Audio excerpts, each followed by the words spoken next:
2023년하고 2024년, 와, 정말 그 뜨거웠던 밈코인 열풍 다들 기억하시죠? 제 주변에서는 뭐 만나는 사람마다 어떤 코인이 몇 배 올랐다, 이런 얘기뿐이었어요, 진짜. 네, 맞아요. 광풍이었죠, 말 그대로. 그런데 2025년 딱 들어서면서 뭐랄까 파티가 끝난 것처럼 그 열기가 눈에 띄게 식어버렸습니다. 그럼 이제 궁금해지죠. 그 많던 투기적인 자금, 그 뜨거웠던 돈은 대체 다 어디로 갔을까요? 오늘 저희는 바로 그 돈의 새로운 목적지로 떠오르고 있는 곳, 바로 예측 시장, 이 프레딕션 마켓에 대해서 아주 깊게 한번 파헤쳐 보려고 합니다. 왜 트레이더들이 그 농담 같던 개구리 그림 토큰에서 이제는 실제 사건의 결과를 기반으로 하는 어찌 보면 훨씬 진지해 보이는 시장으로 옮겨가고 있는지 그 이유를 하나하나 짚어보겠습니다. 네, 이게 단순히 그냥 하나의 유행이 지고 새로운 유행이 떠오른다. 이런 현상 이상일 수 있습니다. 오늘 여러분과 함께 살펴볼 데이터들을 보면요. 이 앙호화폐 시장 참여자들의 생각이 어떻게 바뀌고 있는지, 특히 리스크를 대하는 태도, 그리고 투자 심리가 어떻게 진화하고 있는지를 보여주는 아주 중요한 신호가 될 수 있거든요. 밈코인의 그 눈부셨던 황금기부터 최근의 하락 국면, 그리고 그 빈자리를 지금 채우고 있는 예측 시장의 구체적인 구조와 미래까지 하나씩 따라오시면 굉장히 흥미로운 흐름을 발견하실 수 있을 겁니다. 좋습니다. 그럼 그 거대했던 파티, 밈코인 시장 이야기부터 한번 시작해보죠. 2024년까지만 해도 진짜 시장의 중심은 밈코인이었어요. 맞아요.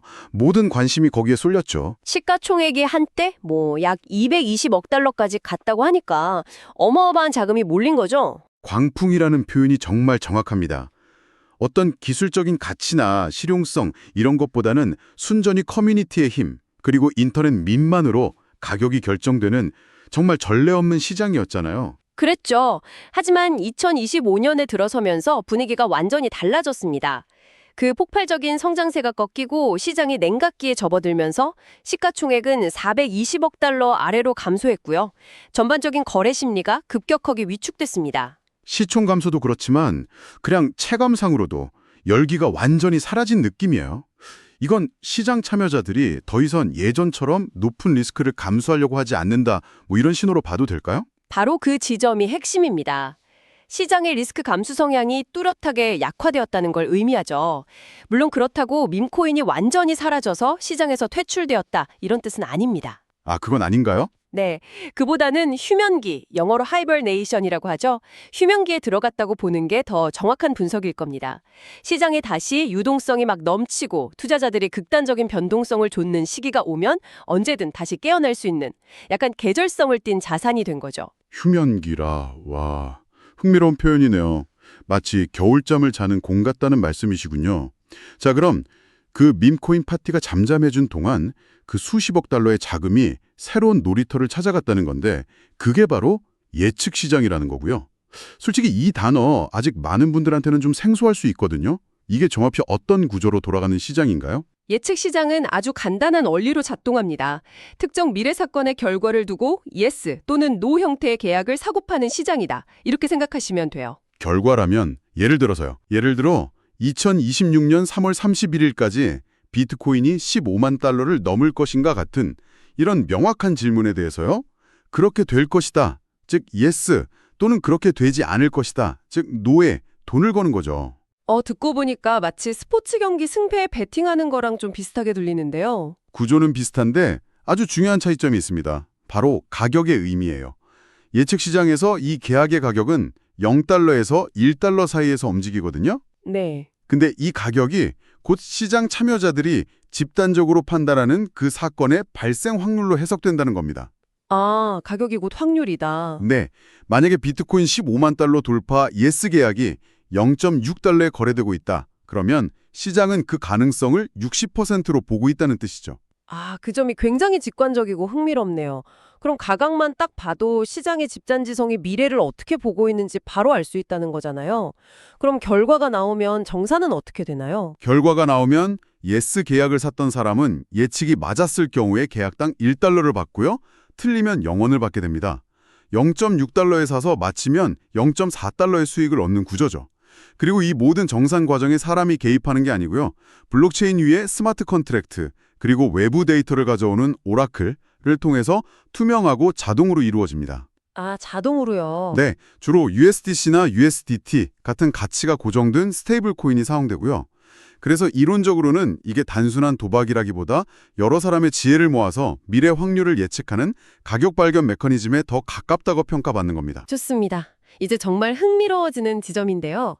밈코인 시장이 겨울잠에 빠진 동안 정말로 예측 시장으로 자금이 이동하고 있다는 걸 보여주는 구체적인 데이터가 있다고요. 그냥 말로만 그런 게 아니라 숫자로 증명된다는 거죠. 네, 바로 그 점이 이번 논의의 핵심입니다. 숫자는 거짓말을 하지 않죠. 2025년에 들어서면서 예측 시장의 거래량은 그야말로 폭발적으로 증가했습니다. 주요 플랫폼인 칼시, 폴리마켓, 그리고 리미틀리스 이 세 곳의 올해 누적 거래량을 합치면 440억 달러에 육박합니다. 잠깐만요. 440억 달러요? 440억? 우리 돈으로 거의 50조 원이 넘는 돈인데 정말 엄청난 규모네요. 이게 얼마나 큰 건지 감이 잘 안 오는데 같은 기간 밈코인 시장이랑 비교하면 어느 정도 수준인가요? 일부 분석에 따르면요. 이 기간 동안 밈코인이나 NFT 시장의 거래량을 합친 것보다 예측 시장 거래량이 더 많았다고 합니다. 와, 둘을 합친 것보다요? 네. 대표적인 플랫폼인 폴리마켓 하나만 봐도 2024년부터 2025년까지 누적 거래량이 180억 달러를 넘어섰습니다. 이건 그냥 새로운 시장이 하나 생겼다 이런 의미를 넘어서는 거예요. 투자 자금의 성격이 밈코인의 그 예측 불가능한 불확실성에서 벗어나서 리스크가 비교적 더 명확하게 정의된 구조로 이동하고 있다는 아주 강력한 신호로 해석할 수 있습니다. 그렇군요. 밈코인의 혼돈에서 예측 시장의 질서로 돈이 움직이고 있다 이런 말씀이시네요.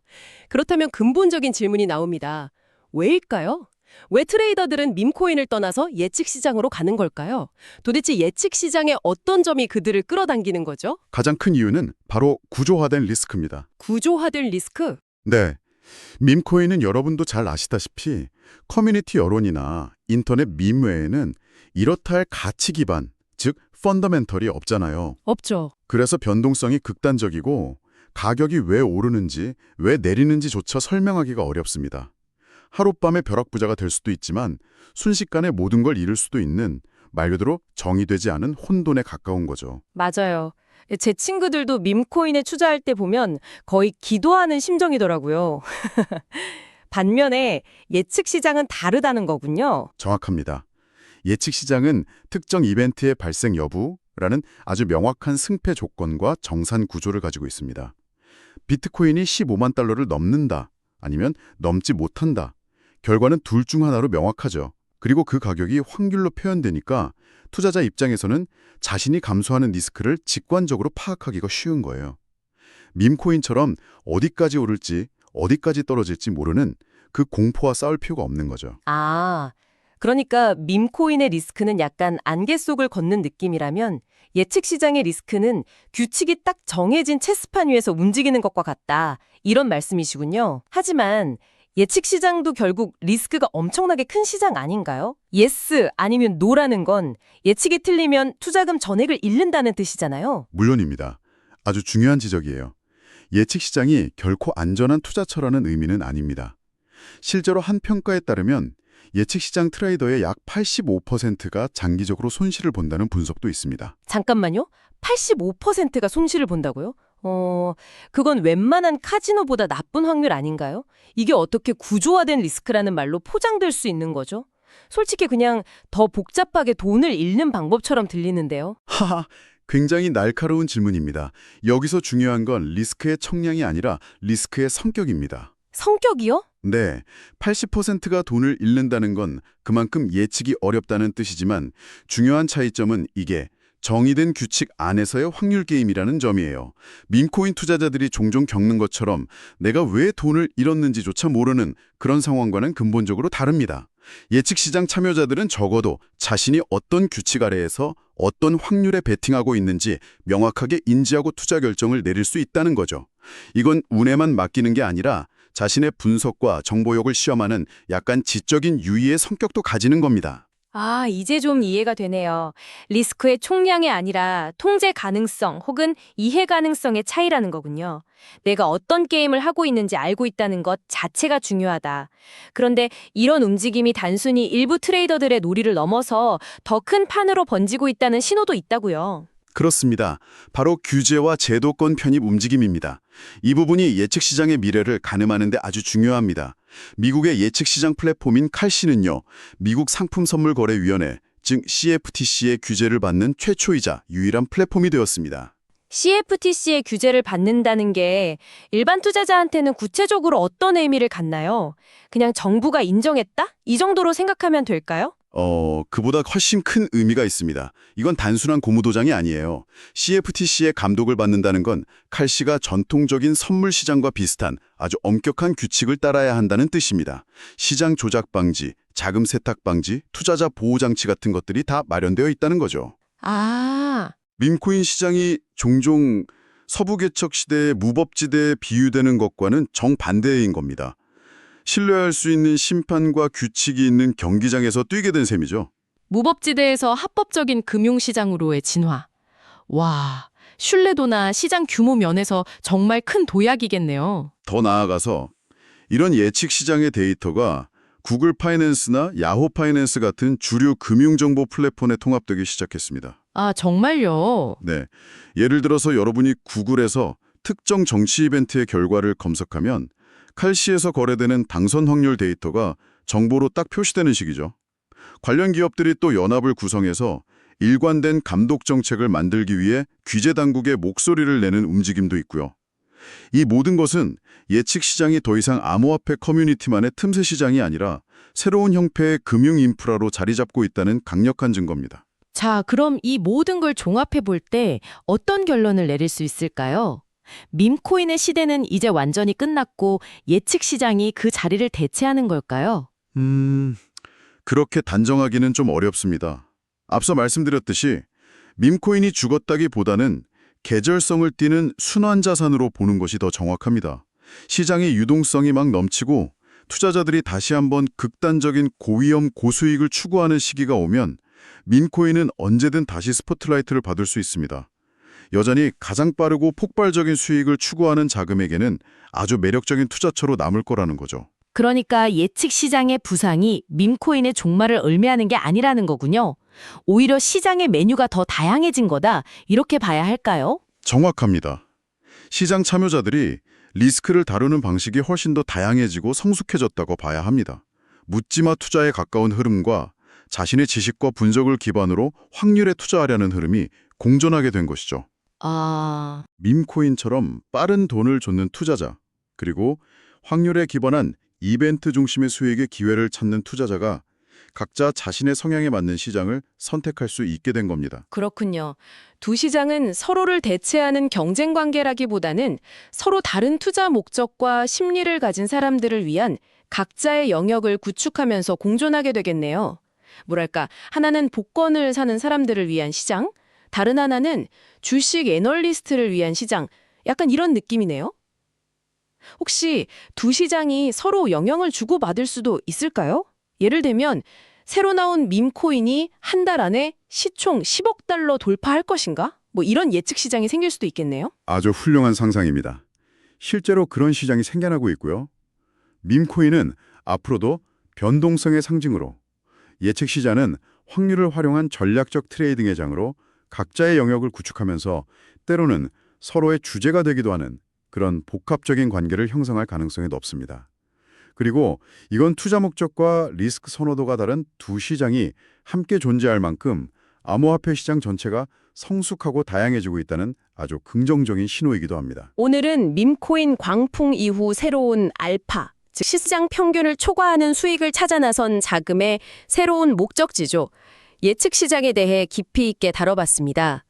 암호화폐 시장이 더 이상 하나의 단일 내러티브에 휩쓸리는 단계를 지나서 다양한 투자 전략과 자산이 공존하는 순환 구조로 발전하고 있다는 점이 아주 인상 깊습니다. 마지막으로 오늘 이야기를 들으신 여러분이 한번 생각해 볼 만한 질문을 던져드리고 싶습니다.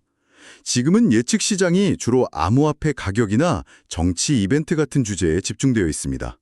하지만 만약 이 기술이 더욱 발전하고 규제 안으로 완벽하게 들어와서요, 대통령 선거 결과는 물론이고 특정 과학적 발견의 성공 여부, 개봉 영화의 흥행 성적, 심지어 기후변화 목표 달성 여부 같은 현실 세계의 거의 모든 불확실한 이벤트를 거래할 수 있게 된다면 세상은 어떻게 변할까요? 어쩌면 우리는 투자를 넘어서 현실 세계 결과에 직접 참여하고 영향을 미치는 완전히 새로운 방식을 목격하게 될지도 모릅니다.